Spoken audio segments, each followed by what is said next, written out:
Azərbaycan Respublikasının Konstitusiyasını rəhbər tutaraq müraciət edərək məlumat yayıram. Eyni zamanda da ictimai nəzarət hüquqlarından istifadə edirəm. Xalqımız üçün, dövlətimiz üçün xeyirli olsun.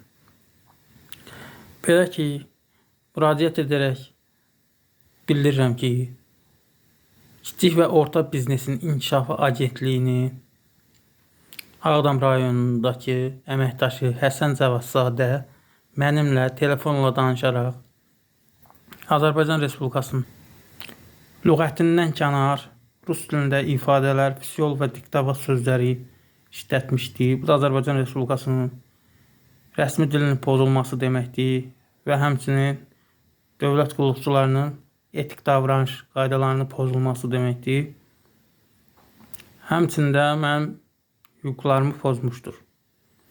Realda bu sözlər qeyri-etik sayılır, yəni real olaraq qeyri-etik qəbul olunur. Mən də sübutlarla birlikdə aidiyyatı üzrə xüsusi və ixtisaslaşdırılmış dövlət qurumlarına pozulan hüquqlarının bərpası üçün şikayət etdim.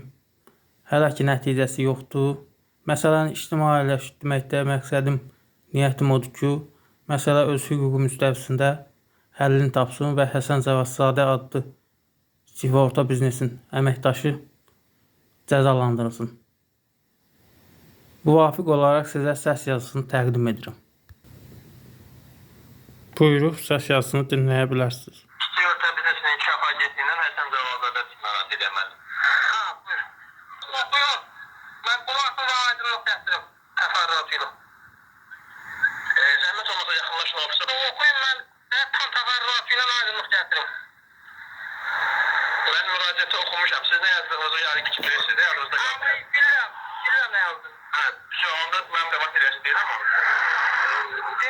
Diktavat nədir arkadaş? Devlet qulluqçusu. Vətəndaşla belə danışırlar. Diktavat nədir? Yəni öz yazdığınızı bilirsiniz də sizin müraciətiniz davasında mənim başımda. Vətəndaşım, insanlarla zakonla başlayım. Mən devlətin vətəndaşım, sən də məmursan. Mənlə normal mədanla görə danışıbdır. Diktavat nədir? Azərbaycan neysə biz Azərbaycan özümüz. Yaxşı, mən onu təzdən sizə nəyə görə oxumalıyam?